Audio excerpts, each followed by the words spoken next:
Nós estamos com o Eduardo Max, professor livre-docente do Departamento de Ciência Política da USP, também pesquisador do Centro de Estudos da Metrópole. Professor Eduardo, muito obrigada, viu, por ter aceitado o nosso convite. Professor, eu queria começar justamente falando desse conceito de segregação residencial. E queria começar perguntando a sua definição, porque quando a gente busca essa definição, a gente encontra aquela explicação das pessoas separadas nos espaços, né, nas cidades. Muitas vezes a gente encontra a definição que essa separação é feita por classe social.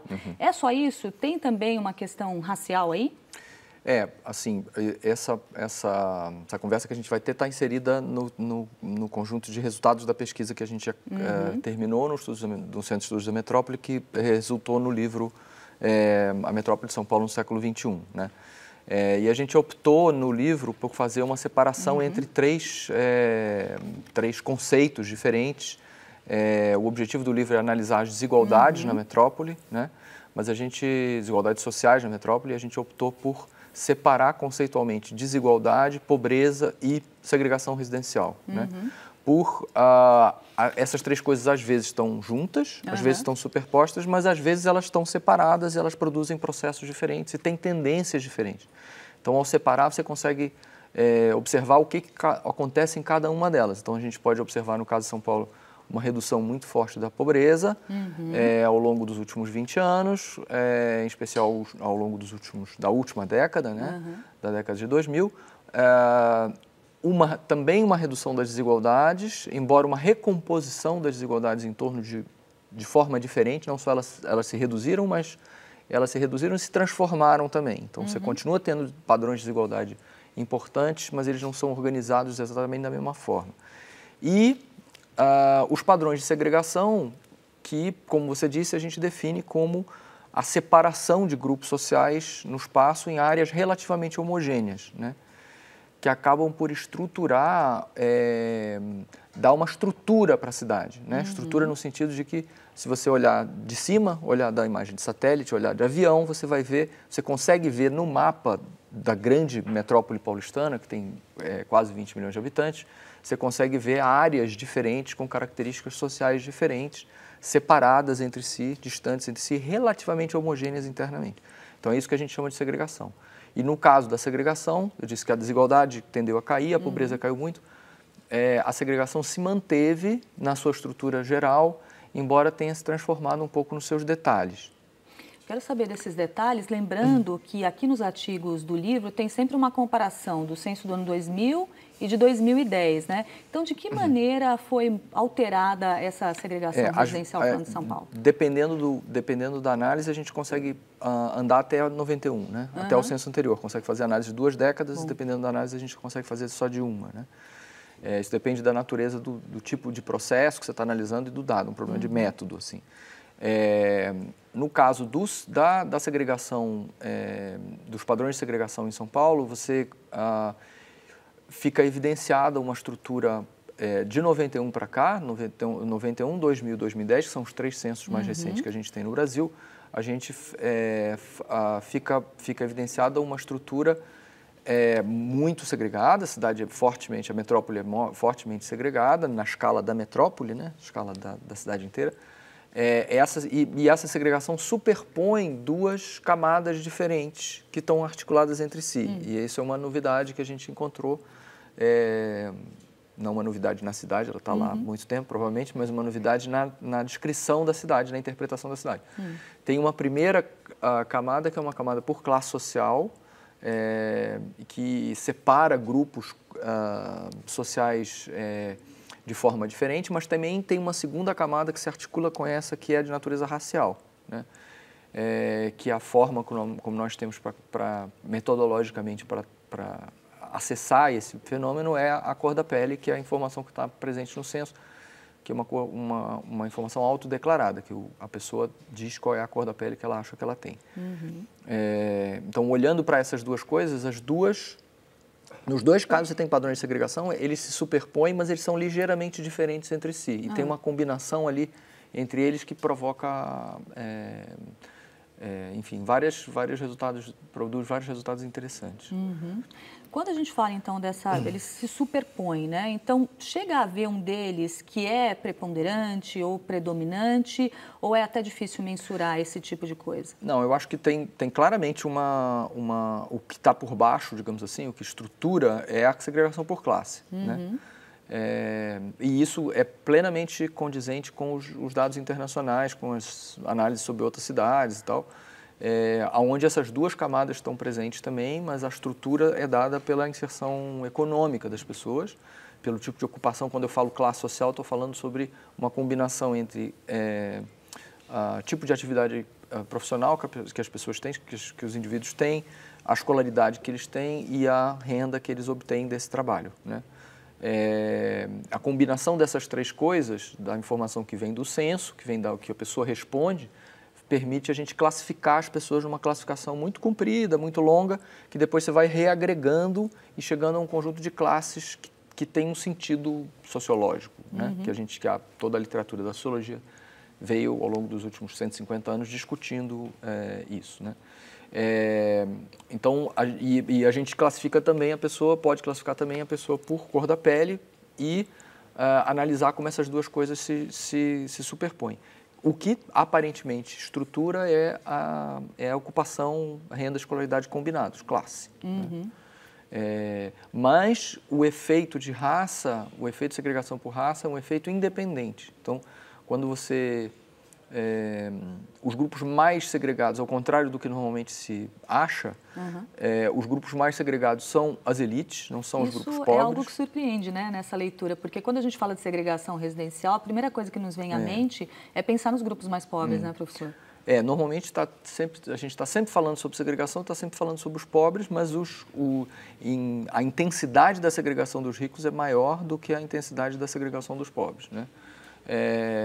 E isso é condizente com a literatura internacional e com outras cidades, né?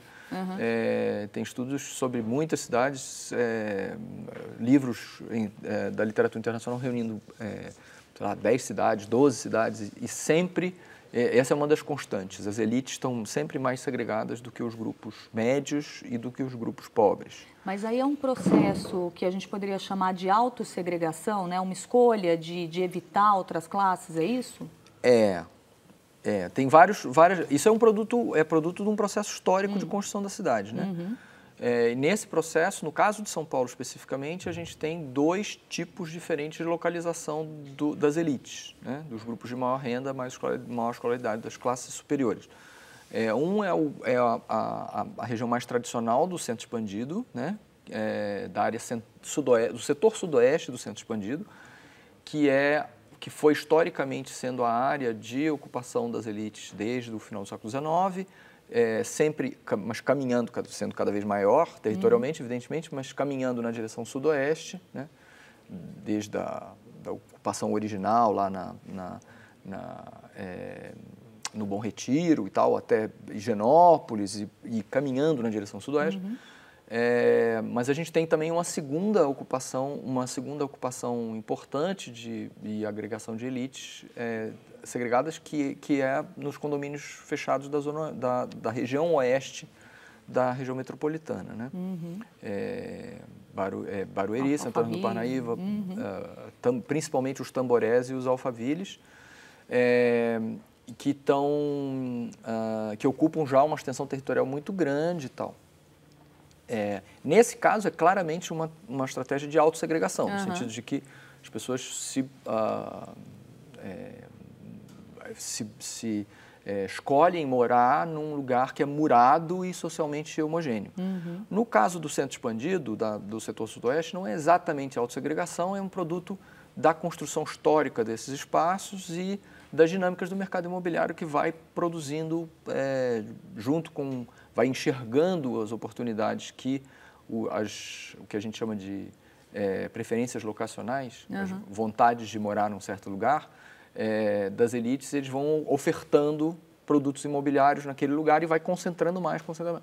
O que a gente observa nos últimos 10 anos é que as áreas de elite se tornaram mais exclusivas. E aí, quando eu digo mais exclusivas, eu digo em termos de classe, em termos de cor da pele. Né? Então, as áreas que já eram predominantemente de elite se tornaram ainda mais brancas e ainda mais de classes altas, em termos proporcionais. Normalmente, na literatura internacional, esse processo o que se espera quando esse processo acontece é uma concentração da outra ponta. Né? Então, na outra ponta, você também tem áreas mais exclusivas de pobres e áreas exclusivas de negros. Isso aconteceu também aqui, professora? Não, isso aqui é muito interessante. A gente tem, ao mesmo tempo, um processo de aumento da segregação dos mais ricos e da redução da segregação entre os mais pobres e grupos médios baixos e tal. Quando a gente fala nessas definições, só para deixar claro, a gente está falando de quantas categorias, digamos assim? Porque a gente está dizendo que os mais ricos ficam mais isolados, em áreas mais exclusivas, e os mais pobres acabam se misturando mais um pouco. Mas quantos grupos a gente colocaria aí nessa segunda parte? Olha, em termos, assim, a classificação, não sei se é muito técnico isso, mas a classificação ocupacional é contínua. Então, você tem lá milhares de ocupações, né? E aí a gente reagrupa essas ocupações em classes. Então, você reagrupa em um número menor de classes se quiser ser mais sucinto, mas isso te torna mais impreciso, né? Então, a gente escolheu trabalhar com 8 classes. 8 classes. Né? Então, dessas 8 classes, 2 classes são talvez 3 classes são claramente classes de elite, né? Ou de elite e classe média alta, tá? E um conjunto grande de classes, 3 classes são populares do fundo da distribuição.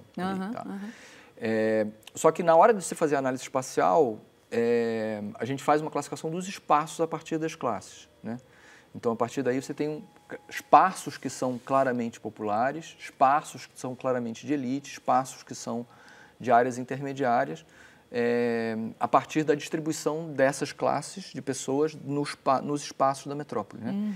E é isso que permite afirmar que os espaços das elites estão mais homogêneos e, portanto, mais seletivos, e os espaços populares estão mais heterogêneos. Né? Em termos espaciais, em termos da metrópole, isso significa dizer que a área mais central e os condomínios fechados estão cada vez mais exclusivos, mas as áreas periféricas estão cada vez mais heterogêneas. Né? Acho que essa heterogeneidade é explicada por alguns processos combinados, a gente não tem como definir qual é a parcela de explicação de cada um deles. Um deles é uma ascensão, uma mobilidade social importante, mas de baixa amplitude de uma parte da população pobre paulistana ao longo da década de 2000. Isso não aconteceu na década de 90 de forma expressiva, aconteceu expressivamente na década de 2000. Digo que é expressiva porque é uma quantidade grande de gente que deixou de ser pobre e uma quantidade de gente que se tornou, que era classe média baixa e se tornou uma certa classe média. Tá? Então, tem uma mobilidade importante. Só que eu digo que ela é de baixa amplitude porque as pessoas não saíram da pobreza e foram para o outro extremo da distribuição, elas saíram para pertinho. Subiram um pouquinho. Todo mundo subiu um pouquinho ali nas primeiras faixas ali da distribuição. Então, esse é um primeiro elemento de heterogeneização da periferia. A periferia ficou mais heterogênea porque uma parte das pessoas que moravam na periferia melhorou de vida e ascendeu. E não necessariamente foi embora. Né? A gente não sabe o quanto isso explica. Tem um segundo fenômeno, que é a atividade imobiliária na periferia. Né? A gente passa a ter... Tem 2 artigos no livro, um trabalhando sobre a produção da habitação, a produção pública de habitação, e o outro sobre a produção privada da habitação. Né? E os 2 mostram que tem especialmente da habitação privada, mostra uma expansão da área que o mercado formal passou a atingir. Então, passa a ter o mercado formal dos lançamentos por incorporação imobiliária era muito, muito restrito em termos de produto imobiliário começo dos anos 90, todos orientados para alta renda, apartamentos maiores, caros, tal, e em localização mais próxima do setor sudoeste. Você tem uma expansão territorial ao longo dos anos 2000, especialmente na segunda metade dos anos 2000, que alcança fortemente subcentros da metrópole localizados na periferia, né? Por exemplo, a região ao longo da Avenida Jacopêssego, no centro da Penha, tem localizações que são localizações da periferia consolidada que passaram a ser objeto de lançamento imobiliário do mercado formal.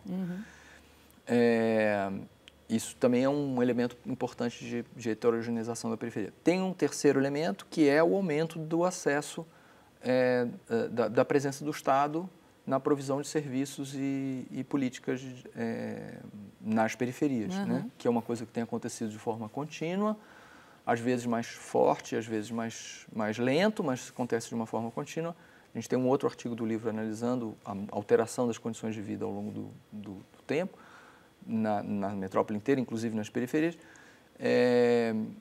E isso também é um outro elemento aí de introdução de heterogeneidade, ao contrário daquele retrato dos anos 70, da periferia como uma vasta região homogênea, pobre, sem infraestrutura, cinzenta e tal. Você passa a ter uma variabilidade razoável e heterogeneidade razoável, e passa a fazer mais sentido falar sobre periferias e não sobre periferia. Né? Então, aquele conceito de centro-periferia, ele datou um pouco. A gente tem uma complexidade maior aí para considerar essas áreas. Ouvindo todas essas informações, dando uma olhada também nos artigos do livro que o senhor organizou, isso não é tema do livro aqui, mas me ocorreu que essa situação de ter classe mais alta, mais segregada, em áreas mais exclusivas aqui em São Paulo, isso parece que é uma situação muito diferente do que a gente tem, por exemplo, no Rio de Janeiro, é isso? Se a gente considerar que no Rio de Janeiro a gente acaba tendo algumas regiões que são regiões nobres, muito perto de áreas em que vivem pessoas mais pobres também, isso, né? É verdade, verdade. É verdade, eu não estava entendendo aonde você estava entrando, eu acho que você tem razão num aspecto, não tem razão em outro. Tem a ver com a coisa da... Quando você fala de segregação, a gente tem que especificar ou pensar que escala de segregação a gente está falando, né? Então, uma coisa é falar, por isso que eu falei do avião e da imagem de satélite, uma coisa é falar da segregação na escala da metrópole. Isso te leva a pensar na macroestrutura da metrópole, os grandes pedaços da cidade. A outra é uma escala de microlocalização, né? E aí você pode ter, na escala de um bairro, padrões de contiguidade e vizinhança de pobres e ricos, mesmo que você tenha uma estrutura diferente. Então, pelo menos a gente fala sobre duas escalas, uma escala da metrópole e uma escala... Então, é macro-segregação e micro-segregação.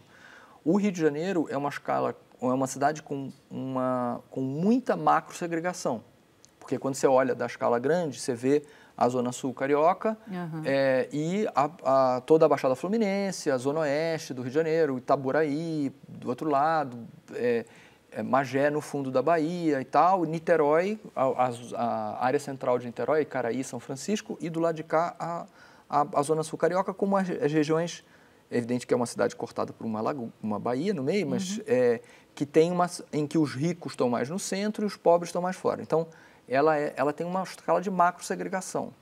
São Paulo também tem macro-segregação, como eu falei. Se você olha mais de helicóptero, você encontra lá a área central do centro expandido, do setor sudoeste, e depois um primeiro anel, um segundo anel. Foi isso que sugeriu para as pessoas a ideia da existência de uma estrutura centro-periferia, tá? Que era muito clara nos anos 70 e que foi sendo alterada ao longo do tempo. O fato dela ter sido alterada não significa que ela foi revertida, porque esse são processos muito lentos, né? E muito inerciais. Isso está tudo inscrito na cidade, no território da cidade. Então, aos poucos vai mudando, e as periferias, tanto no Rio quanto em São Paulo, estão ficando mais heterogêneas, e isso vai transformando a estrutura. Então, nos dois casos, nas duas cidades, a macro-segregação continua sendo presente, geral, mas nas periferias você encontra muita heterogeneidade. Só que no Rio você tem uma segunda camada abaixo, que é uma escala de microsegregação, que está associada com a presença no mesmo espaço, no interior da região rica da cidade, de favelas que representam grandes bolsões de pobreza dentro da área mais rica. Então, você tem padrões de contiguidade e vizinhança de ricos e pobres no interior da região rica. No caso de São Paulo, são raríssimos os casos assim. O caso mais importante é Paraisópolis. Isso que eu ia perguntar. Favela de Paraisópolis, talvez Heliópolis, que a gente tem ali perto, a região do Ipiranga, São João Pinto. Então, não por acaso, os dois exemplos que você citou são as duas maiores favelas da região metropolitana de São Paulo. Paraisópolis é uma exceção em diversos aspectos. Ela é uma exceção porque primeiro porque ela é a única favela de grande porte em área rica, porque Heliópolis já está numa região, uma localização de classe média, né? Classe média para classe média baixa.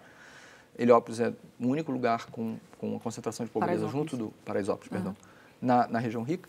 Segundo, porque as favelas em São Paulo são quase todas em área pública e Paraisópolis é em área privada, então uma outra grande exceção. E a terceira exceção é o traçado viário de Paraisópolis, que como Paraisópolis representou a ocupação de um loteamento privado que estava sendo feito. Paraisópolis é uma cidade, uma favela com arruamento do tipo tabuleiro de xadrez, assim, as quadras todas arrumadinhas, retangulares, que é uma exceção também em termos de ocupação de favela em São Paulo. Só que essa situação então, voltando, São Paulo, no Rio de Janeiro você tem tanto macro-segregação quanto micro-segregação. Em São Paulo você tem macro-segregação, você tem raros casos de micro-segregação. O mais importante deles é Paraisópolis. Isso não é um produto natural da cidade, é um produto da história dela e do fato de que as favelas em região central foram sendo removidas, no caso de São Paulo, e as pessoas foram se deslocando para ocupações na periferia. Né? Então, ao longo tem trabalhos mostrando que, quando você olha as favelas de São Paulo da década de 40 para frente, a localização delas, você vê uma dinâmica forte de expulsão da população que estava em regiões mais centrais, em áreas privadas, por reintegrações de posse. E aí essas pessoas têm que ir para algum lugar, elas vão para longe, porque não tem outras áreas ali disponíveis. E aí foi produzindo um processo de seleção, em que a população favelada em São Paulo foi ficando cada vez mais em área pública, proporcionalmente, né? E cada vez mais em áreas periféricas, porque as áreas mais centrais foram sendo removidas. Para essas pessoas que vivem em favelas com essa característica, né? O caso de Paraisópolis, por exemplo, essa proximidade com outra classe social, que tipo de impacto isso tem? Tem algum impacto quando a gente fala de desigualdade para essas pessoas? É uma desigualdade diferente? Tem desigualdade na desigualdade? Faz diferença para essas pessoas viverem ali, perto do convívio com outras de outra classe social bem diferente? Bom, tem várias coisas interessantes nisso que você falou. Primeiro, acho que há desigualdades nas desigualdades. Né? Tem muitos padrões de desigualdade superpostos. Normalmente a gente está acostumado a pensar pobreza e desigualdade orientada pela renda. Né? Na verdade, tem muitos padrões de desigualdade. Só lembrando o que a gente falou anteriormente, uma delas é a dimensão racial, né? A dimensão de gênero, as formas de inserção diferenciadas no mercado de trabalho e tal. Então, tem diversas dimensões de desigualdade ocultas ou superpostas na discussão da desigualdade. Mas uma delas um dos mecanismos de reprodução da pobreza e de reprodução da desigualdade são as localizações que os indivíduos têm na cidade. Porque as localizações que os indivíduos têm dão a eles potencialmente acesso a coisas diferentes. Então, por isso que quando a gente fala que os ricos as elites são os mais segregados, o grupo mais segregado, eles são, no caso dos ricos, significa monopólio de oportunidades, porque eles se encastelam com todas as oportunidades ali reunidas. Enquanto no caso dos pobres, quando eles estão segregados, eles estão isolados das oportunidades. Né? Então, a localização na cidade tem a ver com acesso a oportunidades fortemente, isso está vastamente demonstrado na literatura internacional e tal, e também por nós em outras pesquisas lá do Centro de Estudos da Metrópole. E isso tem a ver com, isso tem a ver com o acesso a empregos e tal. Então, gente que está em Paraisópolis, por exemplo, pode ter tem potencialmente um acesso muito mais fácil a empregos, a um certo de mercado de trabalho, que é o mercado de trabalho que essas pessoas estão inseridas, podem estar inseridas, próximo ali nos bairros de classe alta que circundam a favela. Isso é verdade, tá? Mas também tem uma outra dimensão desse fenômeno, que é o fato de que as pessoas têm acesso a oportunidades pelas localizações que elas têm no território, mas também pelos contatos e pelas redes sociais que elas constroem, né?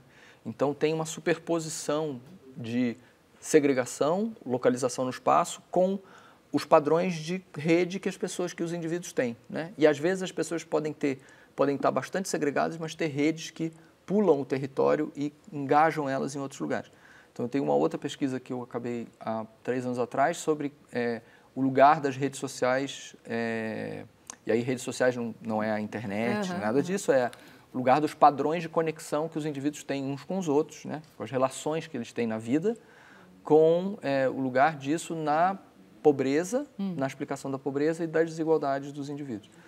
E aí você tem uma heterogeneidade muito grande nos tipos de redes e tem...